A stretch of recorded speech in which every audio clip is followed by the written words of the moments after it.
வணக்கம். All in one zone devotional சேனலுக்கு உங்களை அன்புடன் வரவேற்கிறேன்.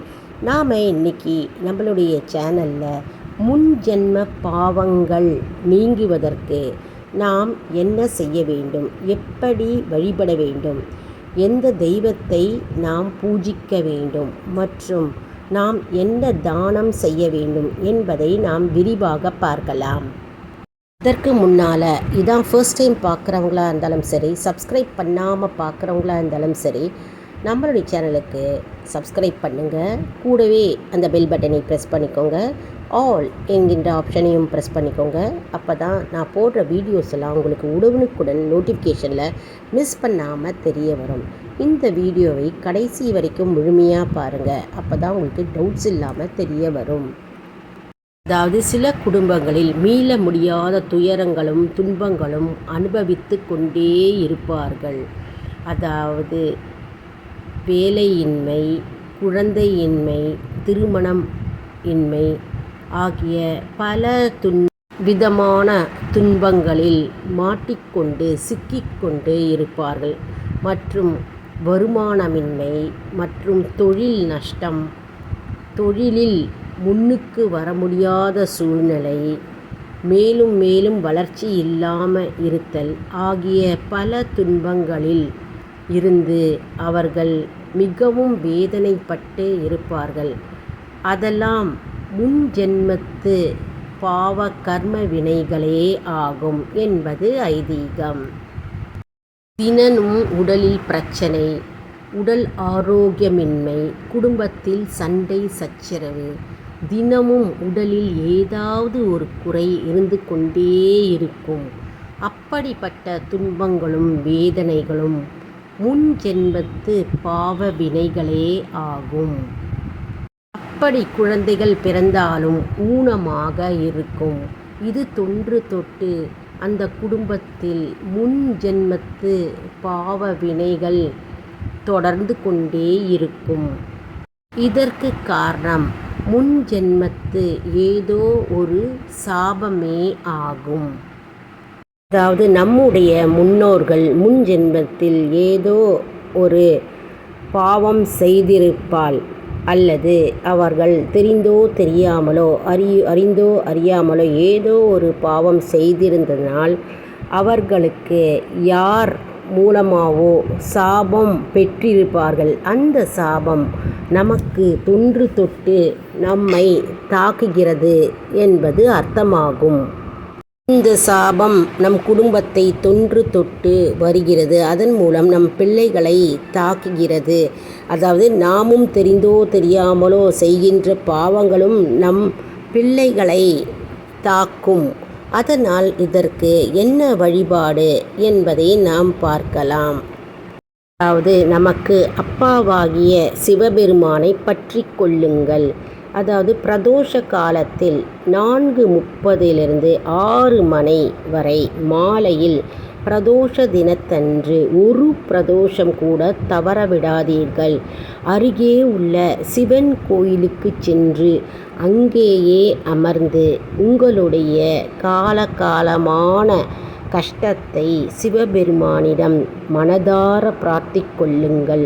மற்றும் நந்தி தேவருக்கு அருகம்புல் வாங்கி சென்று நந்தி தேவரை மனதார பிரார்த்தனை செய்து அவர் காதில் உங்களுடைய கஷ்டங்களையும் துன்பங்களையும் முற்காலத்தில் இருந்த முற்பிறவியில் இருந்த சாபத்தை நீக்கி உங்களுக்கு மன்னிப்பு என்று அவரிடம் கேளுங்கள். அவர் சிவபெருமானிடம் உடனே கூறுவார் என்பது ஐதீகம். அதாவது நந்தி தேவர் காதில் சொல்ல வேண்டும் என்றால் நீங்கள் கோயிலில் அமர்ந்தபடியே மனதார நந்தி தேவரை நினைத்து பிரார்த்தனை செய்தாலே போதும். அது சிவபெருமானிடம் நந்தி தேவர் உடனடியாக கூறுவார். மற்றும் சிவபெருமான் நமக்கு அதற்கு ஏற்ற சிறந்த வழியை காண்பிப்பார். உங்கள் குடும்பத்தில் உள்ள சாபம் தீர வேண்டும் என்று நீங்கள் மன்னிப்பு கேளுங்கள். மற்றும் சிவபெருமான் கோயிலுக்கு செல்லும்போது வில்வ இலை வாங்கி செல்லுங்கள். சிவபெருமானுக்கு அர்ச்சனை பொருள்களை வாங்கி செல்லுங்கள். ஒரு பிரதோஷம் கூட நீங்கள் தவறவிடக்கூடாது. அப்படி செய்தால் உங்களுடைய முன்ஜென்ம பாவங்கள் கர்ம வினைகள் தீரும் என்பது ஐதீகம். அதாவது தலைமுறையாக இருந்த பிரச்சனைகள் அனைத்தும், சாப வினைகள், கர்ம வினைகள் அனைத்தும் தீரும் என்பது ஐதீகம். மனதார நம்பிக்கையுடனும் பக்தியுடனும் சிவபெருமானையும் நந்தி தேவரையும் பிரார்த்தித்து கொள்ளுங்கள். மாலை 4:30 6 மணி வரை உள்ள பிரதோஷ காலத்தை எப்பொழுதும் தவறவிடக்கூடாது.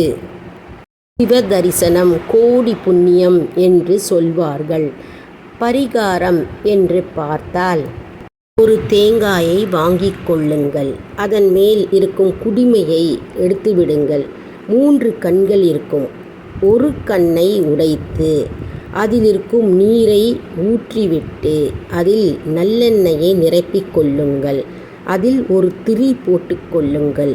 அந்த தேங்காயை ஒரு கலசத்தின் மேல் அல்லது ஒரு சொம்பின் மேல் வைத்து விளக்கு ஏற்ற வேண்டும். அதாவது வீட்டிலேயே பூஜை அறையில் ஏற்றலாம்.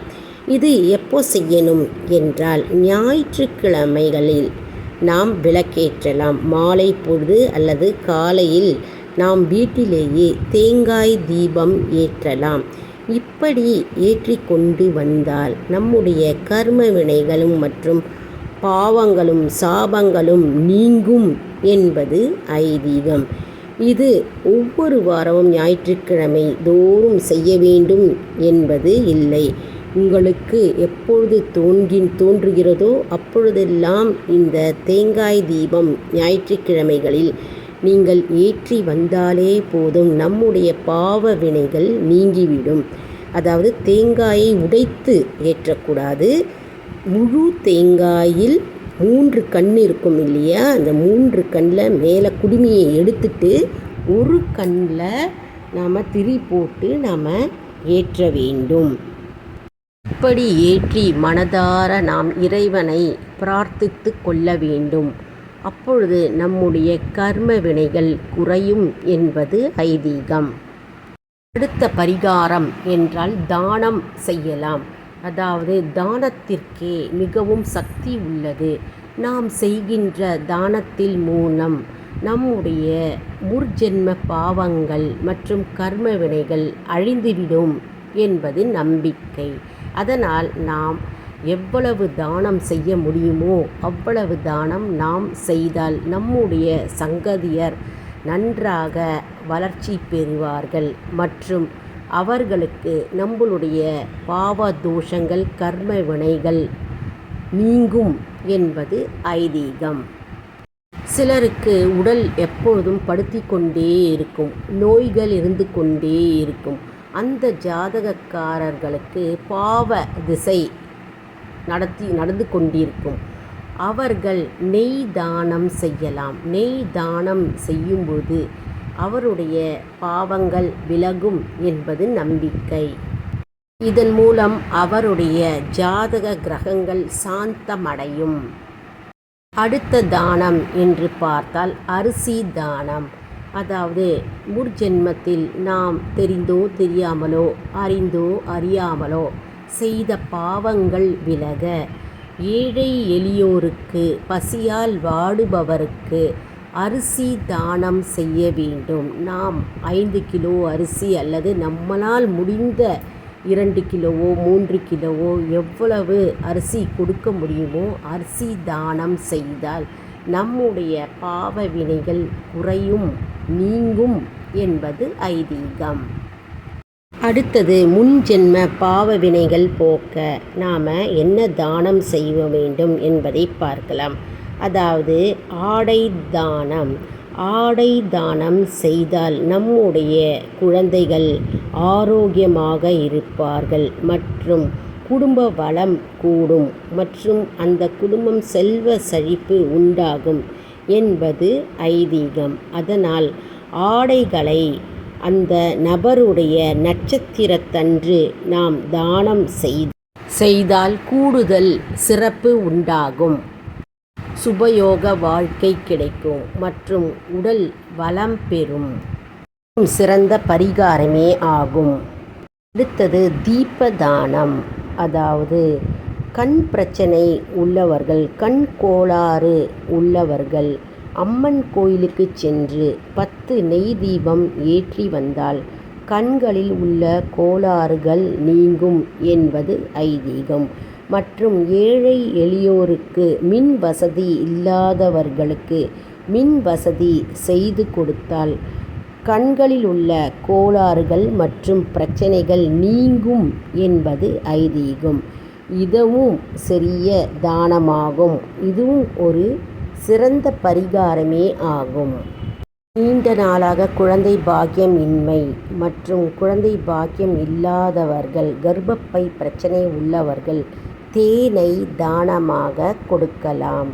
அதாவது தேனை தானமாக கொடுக்கும் பொழுது குழந்தை பாக்கியம் விரைவில் கிட்டும் என்பது நம்பிக்கை. அடுத்தது அன்னதானம். அதாவது சாதத்தை தானமாக கொடுத்தல். ஏழை எளியோருக்கு நாம் பசியார ஒரு உணவு பொட்டலம் அல்லது நாம் பிரசாதமாக நாம் அன்னத்தை கொடுக்கும்போது நம்முடைய கர்ம வினைகள் மற்றும் பாவங்கள் மற்றும் சாபங்கள் நீங்கும் என்பது ஐதீகம். தானத்திலே மிகவும் சிறந்தது அன்னதானமே ஆகும். அதாவது நாம் வெளியே செல்கின்ற போது பஸ் ஸ்டாண்டிலோ அல்லது ரயில்வே ஸ்டேஷனிலோ அல்லது கோவில் வாசலிலோ நாம் எளியவர்களை பார்க்கும் பொழுது நாம் அருகே உள்ள ஹோட்டலில் சென்று நாம் சாப்பாடு பொட்டலங்களை வாங்கியும் கொடுக்கலாம். அதாவது 2 பேர் இருந்தால் 2 பேருக்கு 2 பொட்டலம் வாங்கி கொடுக்கலாம். அல்லது 5 பேர் அல்லது 10 பேர் இருந்தால் நாம் 10 பொட்டலங்களை தயிர் சாதமாகவோ அல்லது எலுமிச்சை பழம் சாதமாகவோ அல்லது தக்காளி சாதமாகவோ அல்லது தேங்காய் சாதமாகவோ அல்லது புளி சாதமாகவோ எந்த சாத வகையானாலும் நாம் பொட்டலமாக நாம் அவர்களுக்கு தானமாக கொடுக்கலாம். நம்மளால் இயன்றது, அதாவது ஒரு பொட்டலமாகவோ அல்லது 2 பேருக்காகவாவது நாம் தானம் செய்ய வேண்டும். அந்த தானம் நம்மை காக்கும் என்பார்கள். தர்மம் தலை காக்கும், தக்க சமயத்தில் உயிர் காக்கும் அப்படின்றது பாடலை நாம் கேட்கிருக்கோம் இல்லையா அல்லவா? அதாவது தானம் நாம் செய்து கொண்டே இருக்க வேண்டும். தானம் செய்து கொண்டே இருந்தால் நம்முடைய கர்ம வினைகள் கரைய ஆரம்பிக்கும். நம்முடைய பாவங்களும் சாபங்களும் கரைய ஆரம்பிக்கும். அதன் மூலம் நம் குடும்பம் சுபிட்சமாக இருக்கும். நம்முடைய சங்கதியரும் மேன்மையாக வளர்ச்சி அடைவார்கள் என்பது நம்பிக்கை. தானமும் தர்மமும் நம் தலைமுறையை காக்கும் என்பது நம்பிக்கை. அது தினமும் நாம் தானம் செய்ய முடியாவிட்டால் அமாவாசை தினத்தன்றாவது நாம் தானம் செய்ய வேண்டும். யாராவது ஒருவருக்காகவாவது நாம் தானம் செய்ய வேண்டும். நம் மனமும் திருப்தி அடையும், நாம் மகிழ்ச்சியும் பெறுவோம் மற்றும் நம் குடும்பம் நல்ல நிலைமைக்கு முன்னேறி வருவதை நாம் கண்கூடாக காணலாம் என்பது ஐதீகம். இதெல்லாம் சிறு விஷயம்தானே, நாம் எளிதில் எளிமையாக கடைபிடிக்கலாமே. நாம் அனைவரும் நாம் இதை கடைபிடித்தால் நம்முடைய வாழ்வு நம் குழந்தைகளுக்கும் வருங்கால சங்கதியருக்கும் அவர்களுக்கும் நம்முடைய பாவ மூட்டைகள் சேராமல் கரையும் மற்றும் குடும்ப சுபிட்சி பெறும் என்பது நம்பிக்கை.